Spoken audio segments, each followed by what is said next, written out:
Hello guys, यी हिँडियो जिन्दगीको सहारा लिएर हलो हैन।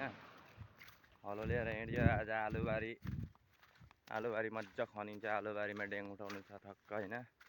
आलुबारी डेङ उठाइन्छ। यता हजुरबा आउनु हुँदैछ। हजुरबा एक्लै हैन, एक्लै डर लाग्यो रे नि। मेरो साथी हलो लिएर अब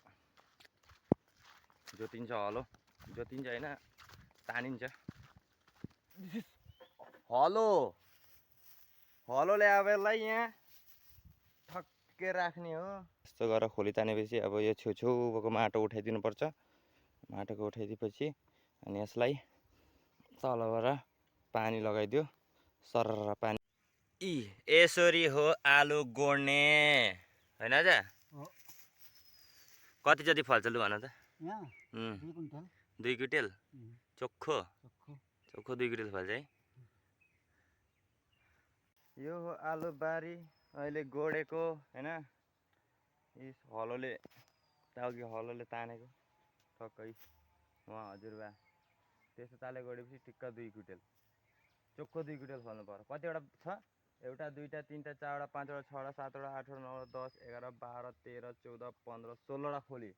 16वटा खोलीमा चोख्खो 2 क्विन्टल।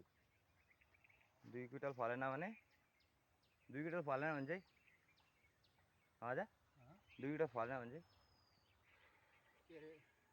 एउटा खोलीमा 20 केजी गरेर फल्यो भने, एउटा खोलीमा 20 केजी गरेर फल्यो भने यदि 2 क्विन्टल धेरै हुने रहेछ त। यस्तो अलि मजा। यताबाट जङ्गलबाट बदला आएर खाइदियो भने चाहिँ फेरि बदला चाहिँ के लाउने व्यवस्था? सर्ट। गाइस, घरमा यो भिडियो हेर्दै घरमा मजाले आलु रोप, माघे सङ्क्रान्तिमा खानु पाइन्छ। हेलो गाइस, आजको लागि आलु गोडेर सक्यो। भात पचाउने काम भयो अदा र मेरो। घरमा गएर अब एकछिन बसिन्छ। भात पचाउने काम भइहाल्यो। भोलिको लागि अलिकति राखेको छ फेरि हैन। अघि अझ पछि नाति हलो बोकेर अब घरमा जाने होइन। आजको लागि बाई बाई। भोलि लागि फेरि अब छ।